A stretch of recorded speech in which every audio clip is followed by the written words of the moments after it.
2 minutes of heaven, we call the D1Baseball.com weekly preview. I am your host, Michael Patrick Rooney. I am joined by the great Aaron Zebediah Fitt.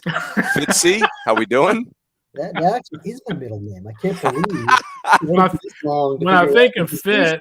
So when I think of Fit, I definitely think of biblical. That's what I think of when I think of Fit. That's right. Fitzy on the mountain.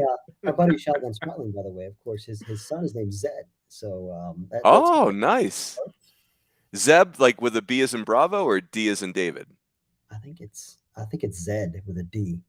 Zeddy. Excellent.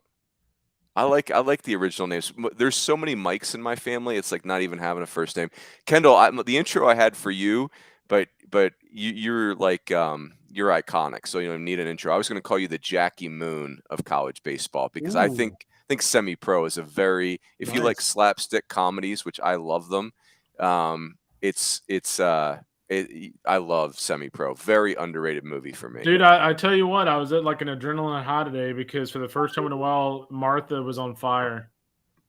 Oh, yeah, it is. Martha, this is like she's about. It's go time for Martha, right? Martha's getting ready. We hope her battery life's good.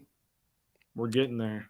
What is your battery strategy for Martha for the next 2 months, Kendall? Mophie or so I've got like the newest iPhone, so like I can go like 3 days I charge my iPhone. What? That's one of the new shticks? Yeah. Fitzy, you're not an iPhone person. You're too much of a contrarian. Listen, he's too old school. Blueberry? You have a raspberry? These sheep with their stupid blue bubbles or whatever. You guys can get sent. Your product sucks. Android is where it's at. What kind of computer do you use, by the way? Speaking of trash Apple products. Mac makes the best laptops and the worst phones. It's just once you go Mac, you don't go back, man. Oh, gosh. I'm not a Mac user, but I do appreciate being called a sheep. By the way, boys, gosh, look at me making errors left and right. Let's thank our sponsor, please. This podcast, all our podcasts brought to us by our friends at S2 Cognition. They're the leading sports science cognitive tech platform, gives players visibility to how their brain is wired to make split-second decisions at game speed. S2 works with teams and coaches to administer the digital S2 eval that measures a player's millisecond reactions. Examples being their ability to swing on time and make contact, level of self-control to not chase pitches, anticipation of pitch location to swing at the right spot, and more. The results are detailed in a personalized S2 score report, giving athletes and teams insight on how to practice more efficiently to get better, faster. This report is also being used for drafting and recruitment purposes across the NCAA and MLB clubs. Right now, S2 works exclusively with clubs and organizations, but be on the lookout as this eval will be more broadly accessible to individual athletes over the next year. Frickin' boom! Hey, that's what I'm talking about, S2. Here we go, baby. So, by the way, speaking of Martha, I just had a source from downstairs at the Rogers Foundation over here. They want to know when the bucket hat's going to make a comeback. Well, okay. First of all, Angela J. Rogers wants to know. Yes, Angela Zebediah Rogers wants to know when the bucket hat's making a comeback. We've already got a sheep reference and the Rogers Foundation reference. We were off to a roaring start. So I would like the Rogers Foundation to know I have a game on site this weekend in Boston, Fenway Park. I think I've said that on Monday. And so I am going through the packing regimen tonight, being Thursday night, because I got to head to the airport around noon tomorrow. And the bucket hat is on top of the suitcase. We're ready to rock. So I don't. That's a mistake I'm not making. Oh yeah, super cool. Great cause. Yeah, it's weird. It's about Pete Frates and Boston College and its awareness for ALS. And it's just, I mean, first of all, you get on the Pete Frates website. And you get choked up just reading about Pete Frates. It's really incredible, his legacy. And obviously I'll be with Mike Monaco, who's like a star in broadcasting. He'll be actually Mike Monaco did a Red Sox game today because Dave O'Brien is sick. And then we have Danny Wexelman doing the sideline reporting. So it'll be awesome. But it's funny. We won't get into it this weekend, I doubt, but like ALS is so intertwined in college baseball. Unfortunately, I mean, Keith LeClaire, you think about, he passed away from ALS, and think about Keith LeClaire's legacy in college baseball is, Fitzby, you know this better because you're in the Carolinas. So you've got Eric Bakich, right? You've got Cliff Godwin. Yep. Nick Schnabel, the assistant at Michigan. That's right. Bryant Ward, the number one assistant at UCLA. I feel like there's somebody I'm missing. Oh, right. Maisie Did was an Maisie assistant. actually coach with LeClaire?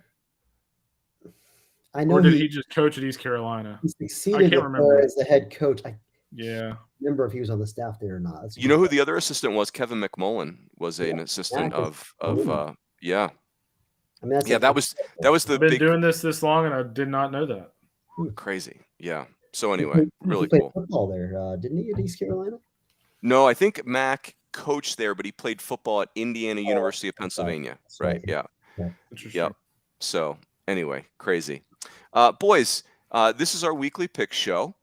And have you guys had a chance to glance at the standings by any chance this week, or casual glance at the standings? Well, Fitzy, I did. Oh, go ahead, I've Jack. kind of gone. So I contacted the IRS.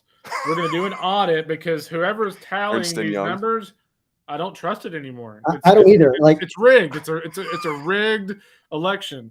I would agree. I mean, because currently I think it says Mike Rooney's in first place. That can't be right. Yeah. That's fair. Given the recent tabulation errors that Kendall's alluding to, somebody in the group can't do simple addition very well. I'm not pointing any fingers, but the initials are Aaron Fitt. I don't Yes. do well Aaron's like, Rhymes with And Schmear and so- Schmidt. and so I'm pretty sure that invalidates any claims that you might have to being the leader. Yeah. Well, you guys, again, like I'm going to channel my inner Tony Vitello, and I'm just going to control the controllables, and we're just going to keep Get the your little honcho chest train pump. Come on, rolling. Runes. That's Let's go, right. baby. For charity. Let's go. Let's go. Tony Vitello, by the way. I love the head shake over there. Yeah. Aaron did not He's- like the Tony. He's our Vitello, Charles Barkley right fundraiser. now. Tony V is just got the magic touch, and I love it. It is so I awesome. will say what he did He's- was pretty dumb, but the fact that he actually did it for that, I mean, it's a bad situation, but you gotta find a way to humor yourself, right? No. If you're Tony. How about you just shut up and take your punishment? Not make a joke about it to deflect the fact that you like it. Wow. I'm serious. I just want to say his Twitter handle is @AaronFitt.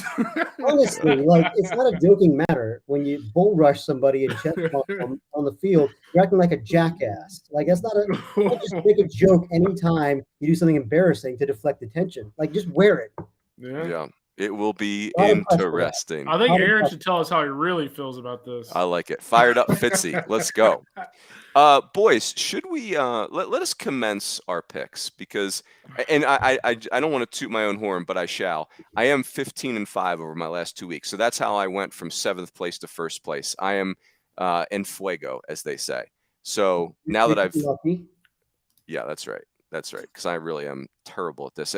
If I shared my logic as I made my picks, it is so flawed and so illogical and so dumb. But hey, it is better to be lucky than good. All right, so let's do this thing. All right. First series is TCU at Oklahoma State. KR, this is your neck of the nape. Would you like to go first? Sure. I think when you look at the series overall, I think it's going to be a very good series. I think if you look back at TCU Texas, that was a hard-fought series that TCU ultimately lost, and I do like what TCU's done with Riley Cornelio. He continues to throw really well for them. I just think going to Oklahoma State, I think Oklahoma State's playing at a very high level right now. When they've been tested, they've passed that test. You look at Oklahoma a couple of weeks ago. They were down that series. They came back and won it in kind of dramatic fashion. And I just think when we look at Justin Campbell, just gives them such a big advantage, I think, in the series opener. I just really like them at home. I think Oklahoma State's playing an elite level right now. Yep. Fitzy, you've long been a very pro Oklahoma State guy. What is your take here? Yeah, I remain very much on the Oklahoma State bandwagon. I think they're the best team in the Big 12, as I have since the fall. I think they're the best team in America when it's all said and done. They're my national championship pick. I'm standing by that.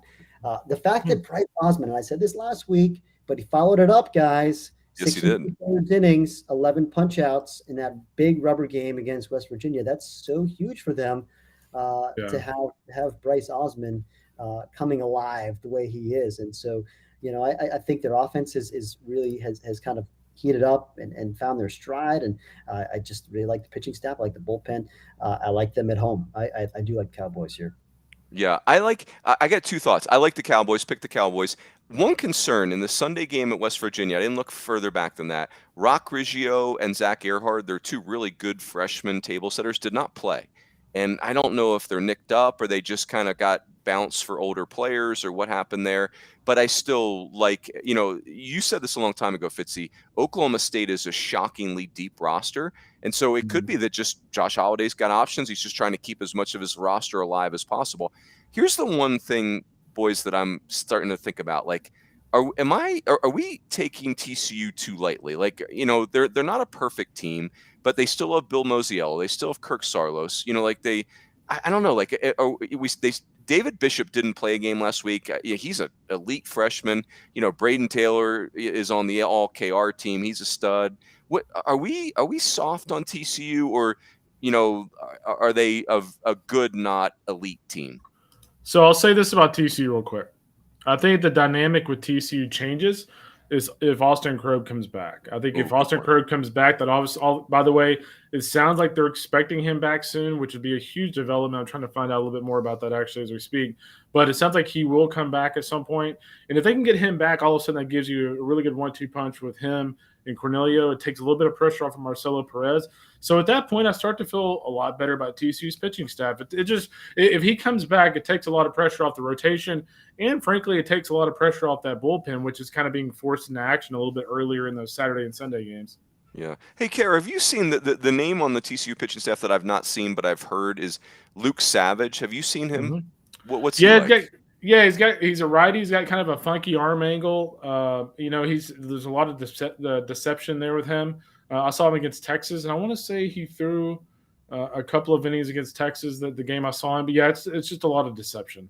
It's definitely not overpowering stuff. The other guy for them I would like to see get going are two guys really, Cam Brown and Garrett Wright. I mean, you're talking about two guys who are up to 97, 98. If they can find a way to get those two guys rolling down the stretch, again, that's another thing, another duo that kind of changes that dynamic for TCU. So I think the upside with TCU is very, very high. It's just they need some guys to get healthy, and they need some guys to kind of click down the stretch. And if I may, put a plug in for our man Walter Villa, the story that he wrote. I think it was in the preseason about Luke Savage. Yeah. Oh, cool. And the good works that he's done. He started a foundation that donates cleats basically to players in the Dominican who are playing with like shockingly inadequate footwear. They went on a Dominican trip down there, and then they realized that it was a need, and they doing an awesome job there, and it's pretty cool. It's just a neat story. Check that out. You can search Luke Savage on our site. I'm sure you can find it, but it's pretty cool. It's neat to see him follow that up with a great year. He's been really good for them out of the bullpen. That's cool. By the way, Walter Villa is like the Tim Tadlock of college baseball writing. Like, where Tads is like very country and kind of just downplays himself, and then yet he's like a genius, like a baseball savant. Walt V to me is like he's got the New York thing going on, the South Florida thing going on, and then you read his stuff and you're like, wow, you're actually an elite wordsmith. Like, his stories are amazing.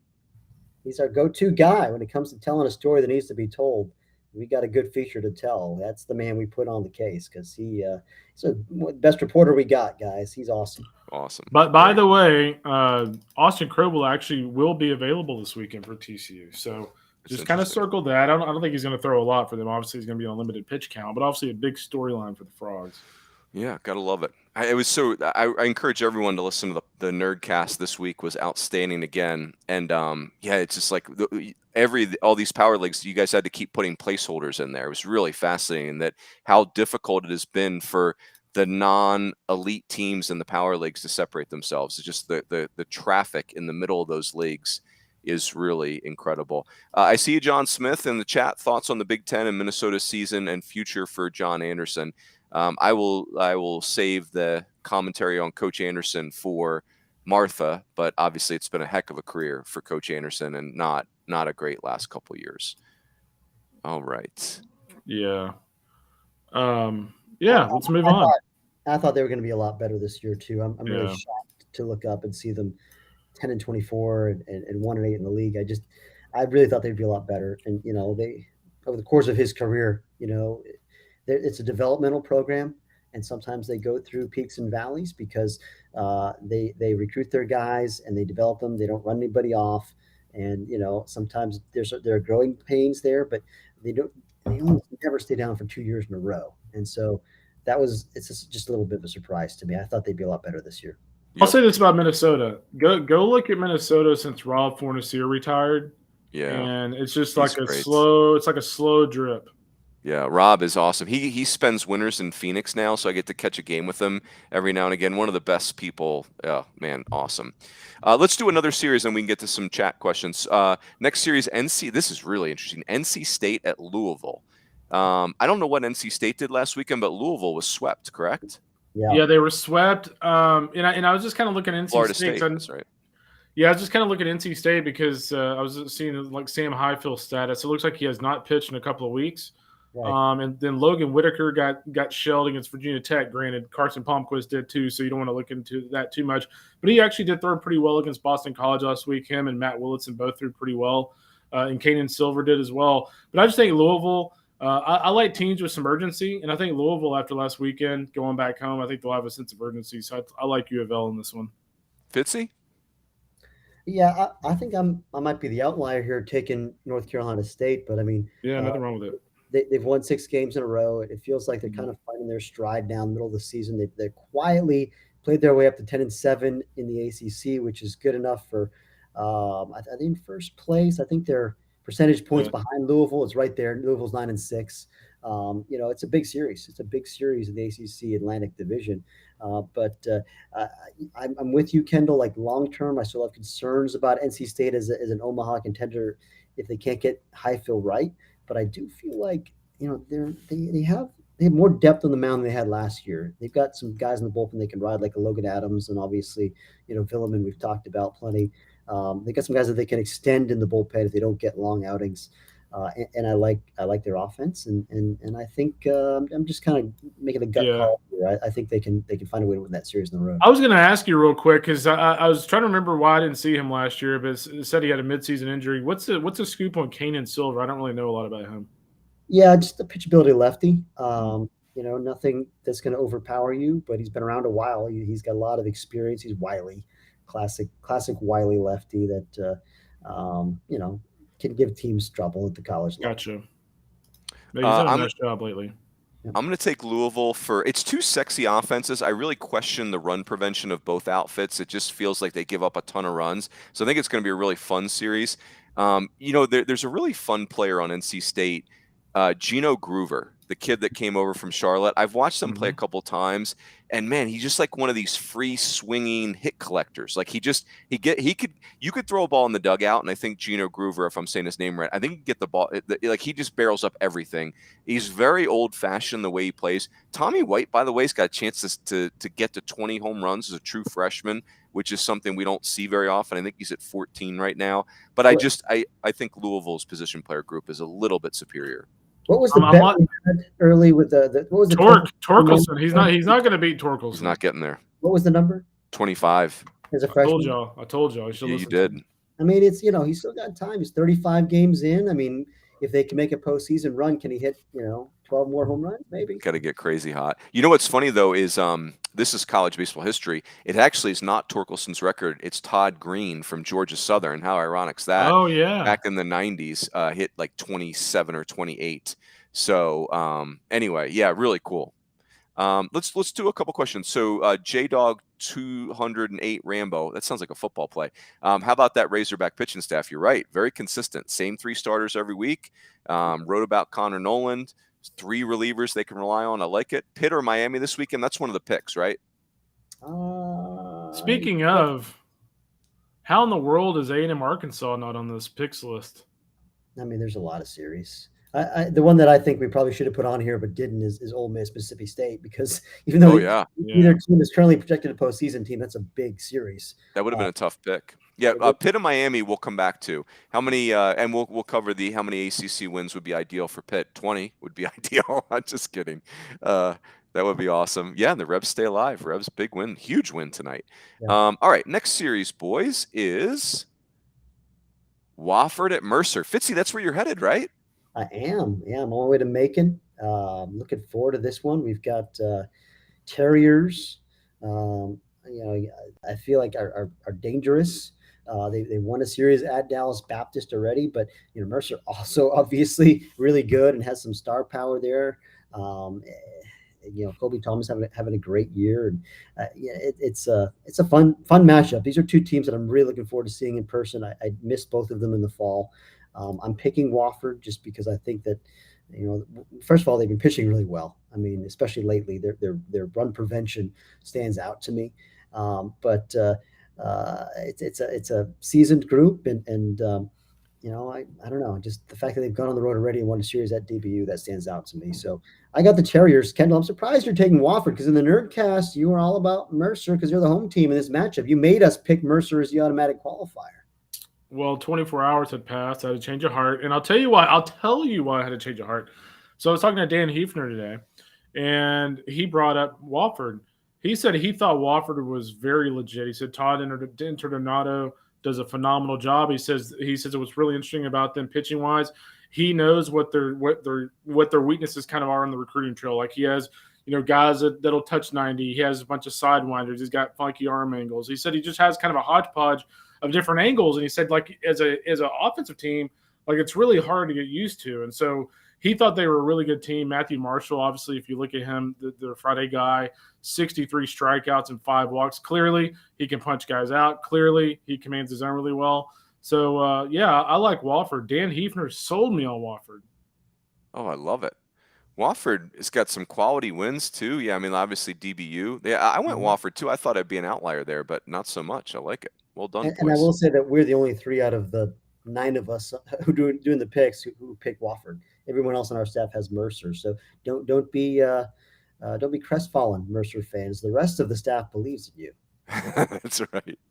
Don't get too upset. I can't believe our man Dimitri Cordes hasn't let me hear about it since I picked Wofford to beat Mercer.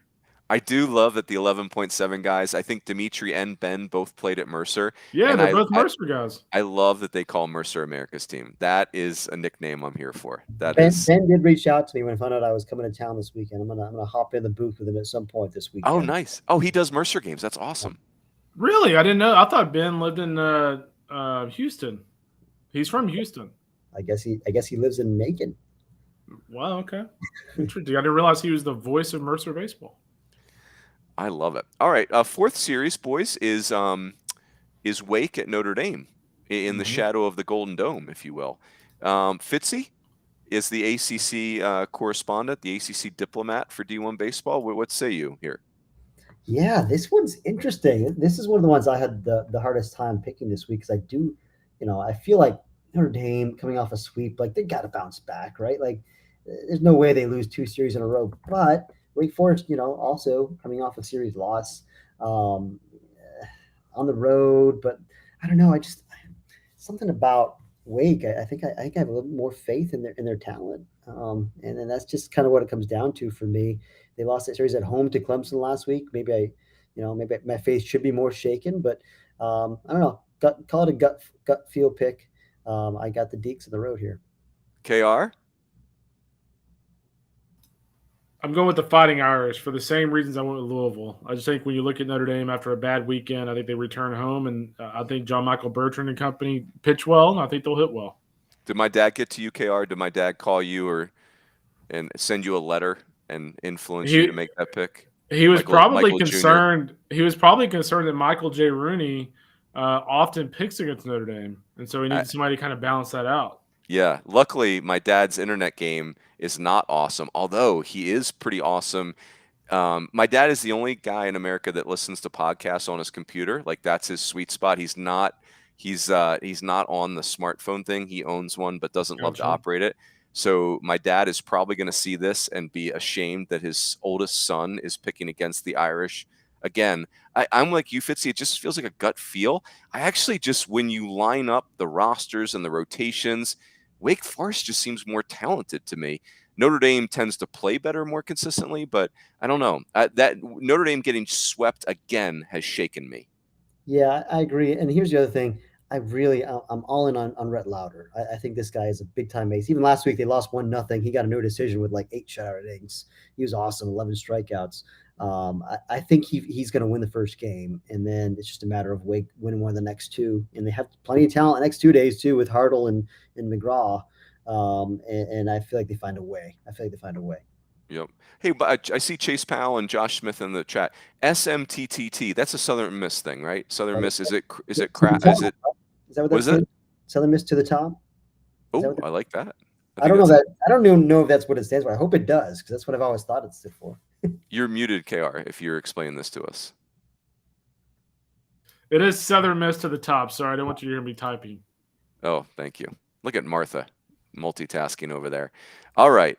Next series. Oh, go ahead, Fitzy. On average number of times per podcast, Kendall talks while muted. Is it like 2.5? 2.5. Although, Kendall, your locked inness on the Nerdcast right now is like serious. You're having a career year. Is it a contract year? We are two.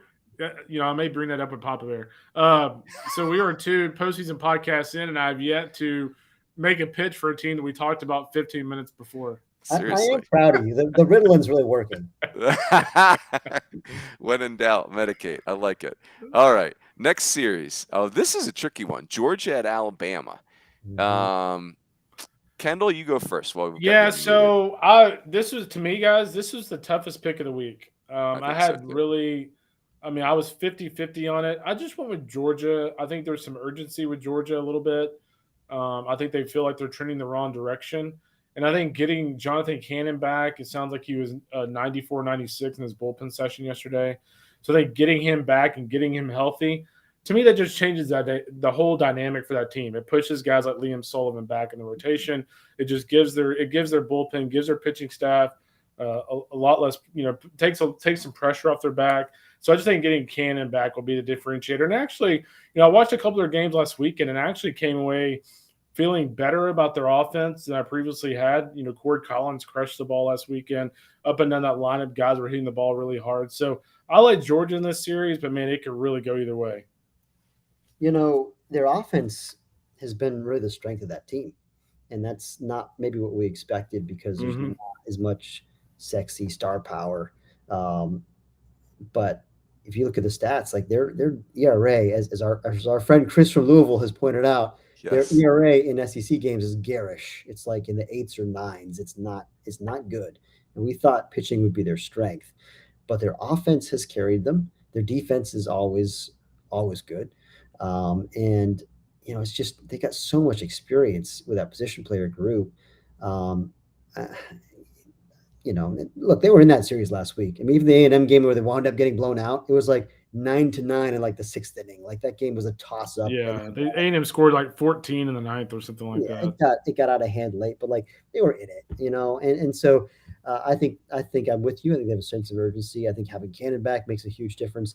I do expect that pitching at some point to gel. I still believe that it's not going to be as good as I thought it was going to be in the fall, because I saw Dylan Ross in the fall and he was great.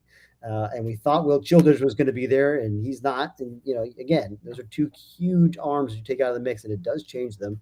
And Sullivan, of course, being out for a long stretch and maybe still not being 100%, effective is a factor. But at some point, as we get down the stretch, I do believe still in that pitching staff. I think they have enough pieces there, and I think their offense is real. I mean, it's, again, the Tate brothers, rather. I mean, those guys like the Josh McAllisters of the world. These guys have been around a long time, have played a lot of games, won a lot of games. Again, they're not top 3 round picks, but they're really good college baseball players. I'm gonna ride with those guys. Yeah, I went back and forth. I like both teams. I really like Georgia and I really like Alabama. It was disheartening to see Alabama just get absolutely throttled by Tennessee once Tennessee just kind of got fed up with them. But man, they did a nice job with Tennessee, and just the whole fact that Alabama's playing this whole year without Connor Prelip is just so. It's like they've kind of rallied around that almost, and so this was a tough pick. Now Cole Tate still is not back in the lineup for Georgia, and I didn't read their notes today to see if Cole Tate plays. I think that matters, but I think this is a really hotly contested series. Like, these are 2 postseason teams that need the wins. I would be really shocked if it ends up in a sweep, but I picked Alabama more because I'm smitten with them than anything else. So I like both those teams. Man, I had another thought that I totally spaced. Hopefully it comes back to me. All good though. Let's keep moving. And West Virginia at Texas Tech. Oh, this is another good one. Kendall, what do you got here? Well, kind of the recurring theme, right? Teams that are kind of up against the wall a little bit. I think Texas Tech, when you look at this club, they go on the road to TCU. I watched a couple of those games over the weekend. They did not play very well against the Frogs. They get swept in that series. And I just think when you go back to Lubbock, it's a really tough place to win for an opposing team. I think Tech will be locked in. I like Texas Tech's chances in this by a wide margin. Yeah. Fitzy? Yeah, I mean, they've lost 5 games in a row. What the hell? I mean, that's unheard of. For a Tim Tadlock team in the middle of April. Like, that just it seems weird. There's no way that goes on. For me, it's just a matter of pride and coaching, and they're too good. Again, and being in Lubbock, tough place to go in and win. I'm with you, Kendall. I like the Raiders here. Oh my gosh. I picked West Virginia, and now I just feel sick to my stomach. I feel like I've made an awful pick. Your guys' arguments were very compelling. I picked it for the same reason I picked Alabama. I'm kind of smitten with West Virginia. I love their team. Over 100 stolen bases. Jacob Waters is doing a nice job on the front end. So I made the pick more because I'm smitten with West Virginia than I think everything you guys just said. Picking against Texas Tech and Lubbock is not good policy. I'm doing it. Picking against Texas Tech when they're starting to look vulnerable, not good policy. Every time I've done that, they have done things like sweep Texas. So, I'm picking West Virginia, but feeling very shaky about it. I remembered what I wanted to say. Kendall, your piece, and I'd encourage everyone that's listening, your piece on the arm injuries today was phenomenal. I feel like we really needed that. Like, I keep getting in conversations about the arm injuries in college baseball, but there's a lot of names, and so it's hard to, your piece is really a good place to centralize the location and centralize the conversation. That was really well done. Bravo. No, I appreciate it, and I thought actually the second quote from a pitching coach on there. I thought the second quote about, hey, like, there's so many times we look at these injuries and as coaches, people say, well, we don't know what the problem is. Well, I like how the coach kind of said, like, hey, we don't know what the problem is, but it's our job to kind of find out and kind of shift our strategy from that point on. So I don't know my hunch here, and I'm kind of curious what y'all think. My hunch here is I think the first coach kind of made a really good point about, during COVID, it was like train, and you're not really going out there and throwing bullpens like a normal practice. Whereas, like, all of a sudden you get thrust in the season, and now you're on a regular schedule when in a whole year you were on a totally different schedule. I think that definitely has something to do with it. Fitzy, you got a take here? Totally agree. Yeah, I think that was spot on. I also really enjoyed the piece, Kendall. Great work on that. But yeah, I mean, I think that's absolutely right. But also, I mean, just in general, I think that it's a trend in baseball across all levels. Everyone's chasing velocity, and that leads to injuries. It's that simple, and we've seen this trending up year over year for 2 decades. It's not new, and you throw on the COVID, disruption on top of that, and I do think it's maybe exacerbated. But it's also something that's not going away. And if everyone's trying to throw 100 miles an hour, we're going to blow out elbows. It's just what's going to happen. Yeah, it's funny. I have Boston College this weekend. We get to speak to Mike Gambino this morning. He's just wonderful, one of my favorite people. And he said, Mason Pelio is a name that was a big name for Boston College that has really not. His career has descended, not ascended, since he's been at Boston College. Was really good as a freshman, and that's unusual for Boston College. Boston College is a really good development program, and one of the things that Mike Gambino said is, basically that Pelio might be their best worker. He said he's maniacal in the weight room, and he said in this case it's kind of hurt them because you're not getting to do the school sponsored weight workouts, and Pelio really got on this quest to get to 100 miles an hour, and it was almost like he went too far. He changed his body, he lost the naturalness of his mechanics, and so he's trying to work his way back, and he'll be drafted. He said his velocity is like 97 and 99, but he's just not the same feel pitcher that he used to be. So, very, very interesting. Who knows with all this stuff. So, Connor Johnson's in the chat saying, how do the Beavs close out the season with weekend series against Oregon, Arizona, and UCLA? That'll be challenging.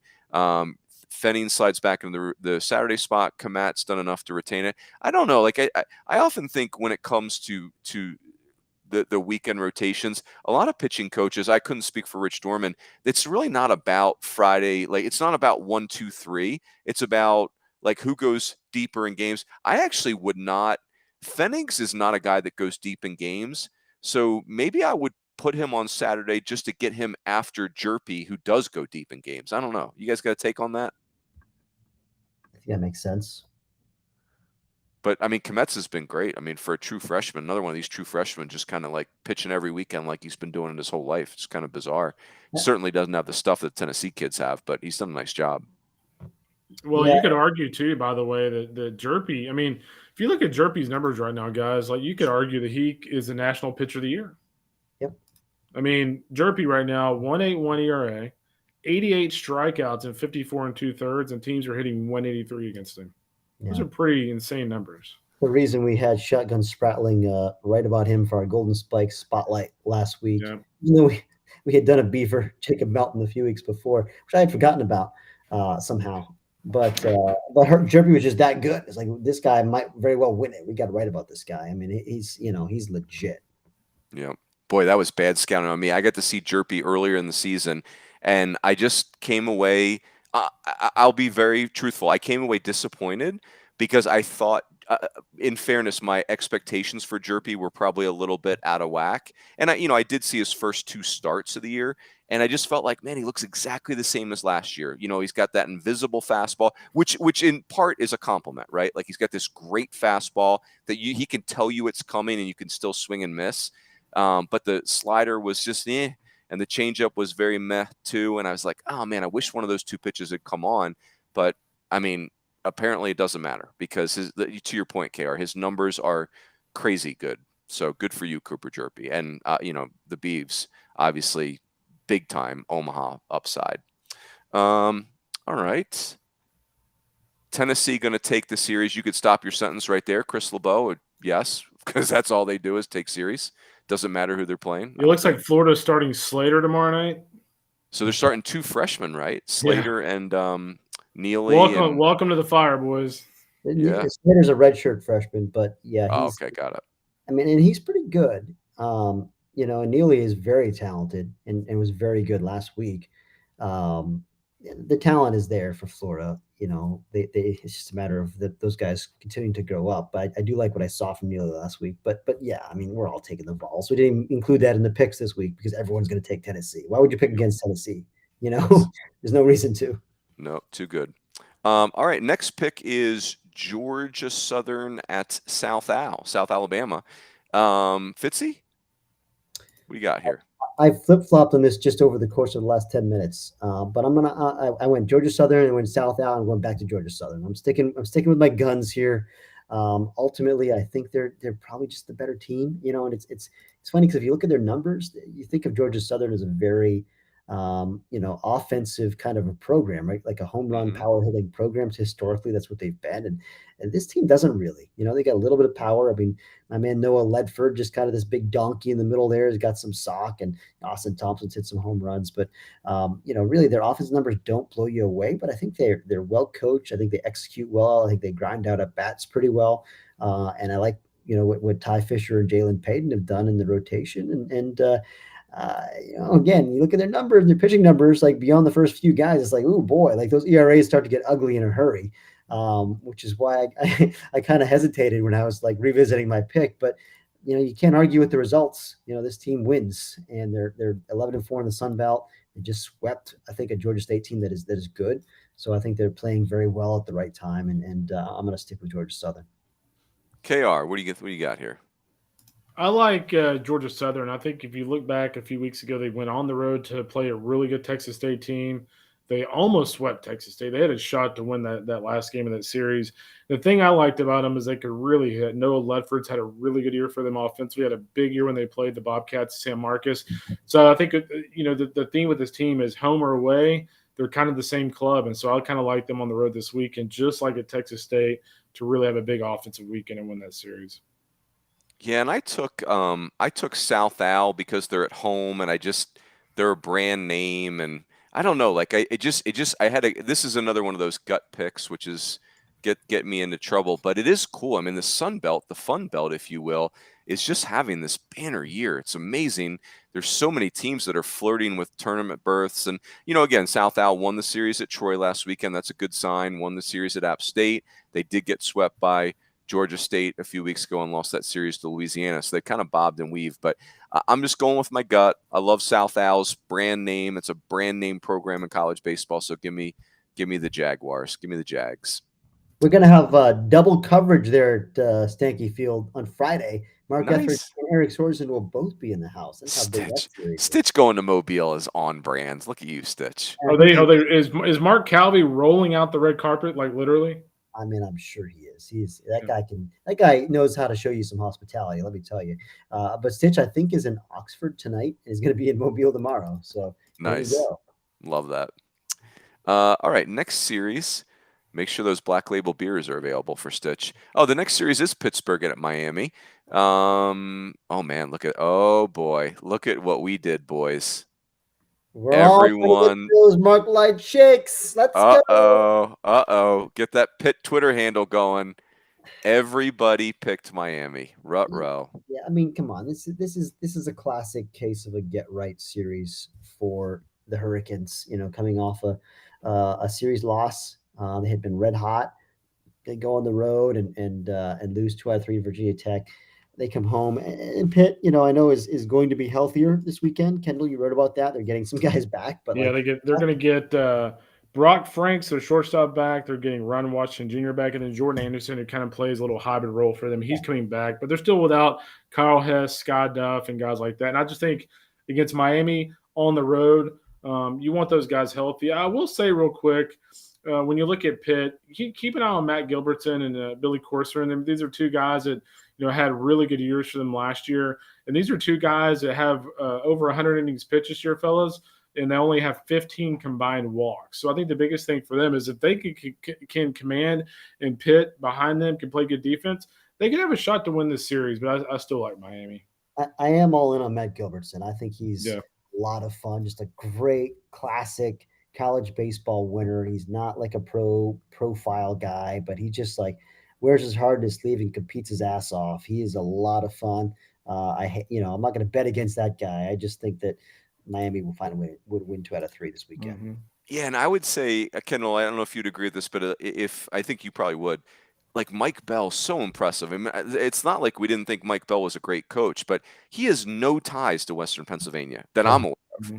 And his recruiting plan of previous stops at Oklahoma and Florida State, no tie to Western Pennsylvania. And they've been so creative in how they've gotten players good enough to come to Pitt to play in the ACC. And man, very, very impressive. And he's got a great coaching staff too. No, he does. And I think the other thing too is, guys, what did we talk about in the podcast earlier this week? These guys going from the mid-majors to the bigger conferences and doing a really nice job. Tatum Levens comes over from LaSalle. He's done a terrific job. He's hitting .337 for Pitt.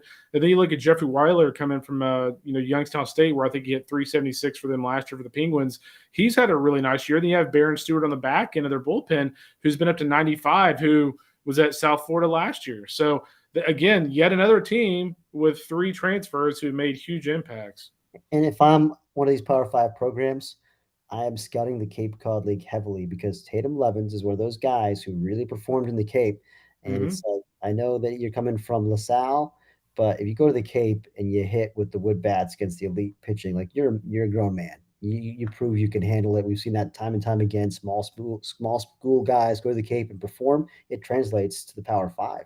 And so I think that's probably – we're going to go back to the days of 2004 when all these coaches were camping out in the Cape trying to recruit people. I don't love that, but that's probably where we're headed because it's a great barometer.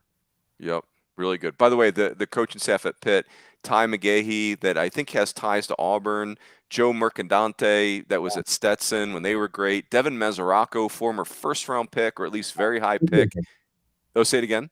A big leaguer. Yeah, big leaguer is their volunteer, and he's from kind of – I thought he was an Ohio guy, but maybe he is a Pennsylvania guy. But either way, he's from that upper, region, upper Midwest, upper whatever we're calling that, where the people are tough. And we're near Wawa, although Pittsburgh. I remember writing up Devin Mesoraco for the draft one year. So I guess we're all getting old. This guy's been drafted, had a great career, now he's coaching. And anyway. Oh, by the way, I'm going to save this for the Monday podcast. I've got a Logan Sims update for you guys. The great Coach Farron helped me. I'm not as crazy as I thought I was. But Is Logan Sims a former Duhawk? there may be, but I'm not. By the way, the fact that Loris College, is that Coach Farron's? Loris. Yeah, and it's Loris in College, the Dubuque. fighting Duhawks. So actually, Yeah. Farron in his Twitter bio says something like a proud Duhawk. Yeah, because they're the Hawks and they're from Dubuque, Iowa, so it's a Duhawk. There is no such animal called a Duhawk. Just so This we're is clear. at least the third or fourth time the Duhawk's been referenced in one of the D1 Baseball podcast network shows this year, and that is definitely a record. Yes, go Duhawks. All right, boys, this is a good one. This is a really good one. East Carolina at Tulane. East Carolina at Tulane. Fitzy, what are you thinking here? I got burned last week because I took UCF. I don't know if you guys did or not, but I took UCF took ECU. Against ECU, and the Pirates swept. And somebody tweeted at me, you forgot who daddy was. And I was like, that's a good point. East Carolina is the daddy of that league. And right now I'm not going to make that mistake again. It's just the fact that the Pirates feel like they figured it out. I know they're on the road here, but I'm gonna hop back on that bandwagon. Hop back on that bandwagon. Go Pirates. I like it. KR, what'd you go with here? I'm going to go with Tulane. I think if you look at Tulane overall, I mean, last week against Houston, the pitching is a concern for me. They didn't pitch particularly well, but Ethan Groff was an electric player. I wrote about him a little bit last week, but he's really stepped up for Tulane. Bennett Lee was really impressive the day I saw them. I actually really like Tulane's lineup. The pitching is a concern.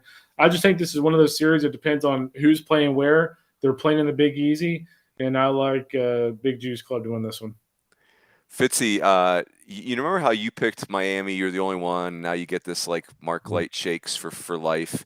Well, last week, UCF and ECU, me and Stitch were the only people to pick East Carolina, and we've been offered multiple cold beers from fans of ECU, which pumps me up. Go ahead. Let me tell you, Runes, you just misused the word only, because only, by its very definition, implies one. And if there's two of you who did it, you're not only. You cannot get on my only bandwagon. I was the only one Miami that weekend. You were not the only one. You were one That's of. right. That's right. And I own a D1 baseball style sheet, so I know better than to miss. Be better, Runes. Be better. Yes. Long story short, I may lose my beer privileges in Greenville though, because I'm picking Tulane, and I just feel like Tulane. I don't know. Like I feel like these two clubs both are very postseason-ish, and I feel like Tulane's going to just lay it out there this weekend because Tulane is a program that's just been so close, and they're just not getting over the hump. I think they're gonna play with their hair on fire this weekend. So I think it's going to be a heck of a series. I think this will be they're a really really energetic club. Like they're very kind of. I wouldn't say chippy is the right word. They're very vocal, and I would say they're very hard nosed. I wouldn't say they're chippy, but yeah, it should be a fun series. I covered that series last year in Greenville. It was one of those 4-game sets because of the COVID scheduling and stuff, and it was entertaining, and I just thought last year's Tulane team, obviously was more loaded than this year's team. They just had more experience in particular. That's I think Fitzy might have froze on us, Kendall. That's a very underrated conference tournament. The American Conference Tournament's down in Clearwater at the Phillies Park, and it is a good time. Really good. Fitzy is absolutely dead frozen. He's catatonically frozen. Yes. He looks like he had one too many drinks on Bourbon Street or something. Oh, that's well played. What's the movie Weird Science with Kelly LeBrock, and the grandparents are catatonically frozen in the closet? That's what Fitzy is. All right, KR, it could be just you and me taking her home. All right, let's see. I think we're almost done anyway. We only got one more. Oh no! Look at this, Kendall. Did you look at Maryland, Illinois? Yes. Another one where the entire staff took Maryland. Fitzy's got to jump back in here. He's at a hotel, so in all fairness, he's dealing with hotel Wi-Fi. Tell us why you took Maryland, KR. I just like Maryland's weak rotation. They can hit. They've been very consistent, a lot like Rutgers, the other team atop the Big Ten. But Illinois has been right there. Dan Hartleb's club, if you remember, just a few years ago, was in a super regional. They've kind of taken a step back since, but this is a club that has 10 wins in the conference already. Cole Kershepper has been really good for them so far.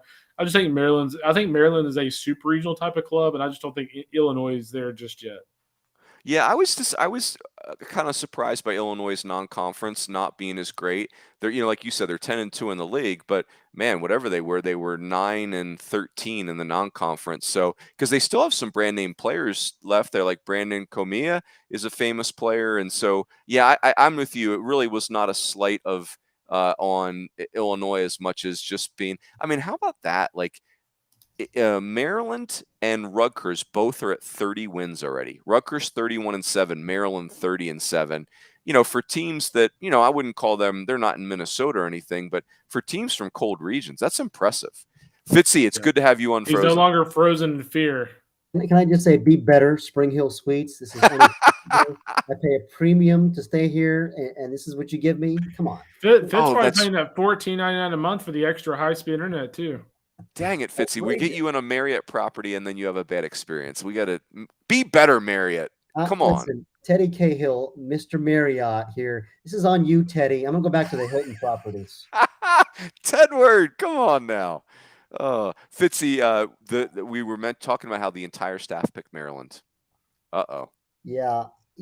I mean, but Maryland's the best team. I mean, they're the best team in the league. I know they're on the road. They're just, I don't know. I mean, I just think they're the class of this league. And Illinois is having, kind of a quietly nice year. I mean, they're 10-2 in the league after a rough start in the non-conference. They definitely seem to have found themselves, but I need to see it. I mean, they won the nice series at Iowa. They did sweep Purdue, which was the early season darling, but maybe we're selling Illinois short, but I'm just not quite a believer yet. Yep. Yeah, I'm with you. I was saying while you were frozen, Maryland and Rutgers both already over 30 wins. Really impressive for cold weather clubs. Fitzy, so let's talk about the rest of your weekend. So you've got Friday night Wofford at Mercer. Are you going to stay there for a couple games, or where do you go from there? Yeah, at least two, and then play it by ear. A Sunday, as you know, I like to find me a rubber game on a Sunday. So we'll see. I mean, I guess Georgia Tech Duke rubber game could be an option. Maybe Florida State Clemson. There's, or I could stay here for rubber game. I don't know. Yeah. Kendall, what are you from the Rogers Foundation? Arkansas A&M this weekend. Oh, nice. Yeah. How far is A&M from Houston? 30 minutes, 40 minutes? I'm an hour and 15 door to door. Oh, really? Goodness. Yep. Spring Klein? Yep, it's an interesting series. I mean, A&M's offense has been terrific. I want to say they're either first or second in the SEC in hitting in conference right now. They're off to a really good start in conference hitting wise. So, their offense gets Connor Nolan and company, and Connor Nolan against Nathan Detmer tomorrow night. Actually, that's a really, really good matchup. So fascinating. Our boy Bob Moore is hitting 244. How is that possible? Wow. I don't get it. I just feel like Arkansas. I mean, maybe this is the weekend, but I just feel like Arkansas at some point has got to be explosive offensively, right?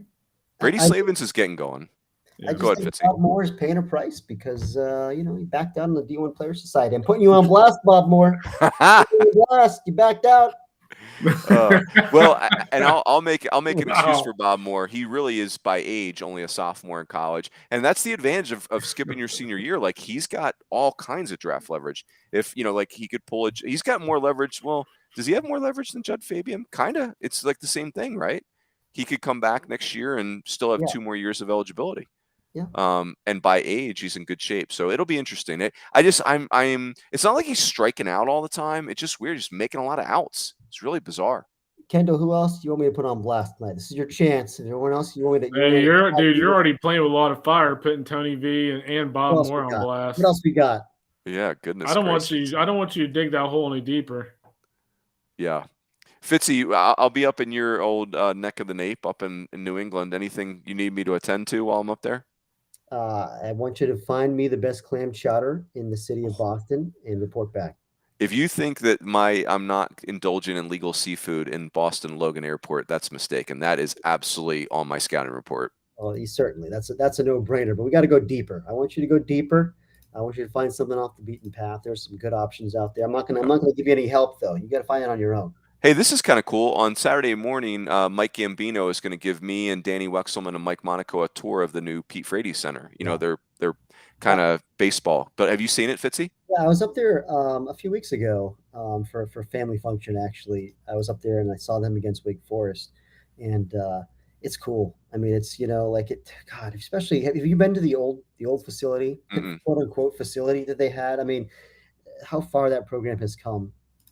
It's just night and day doesn't begin to cover it. I mean, it's absurd, to go from what they had, a couple of rows of bleachers with a chain link fence, and an outfield that they used to park cars on for football tailgates, and people would die for balls in the outfield and come up with chicken bones in their belts, Oh for boy. the tailgate. Like, to go from that to what they've got now. I mean, I'm so happy for those guys. It is a first class facility.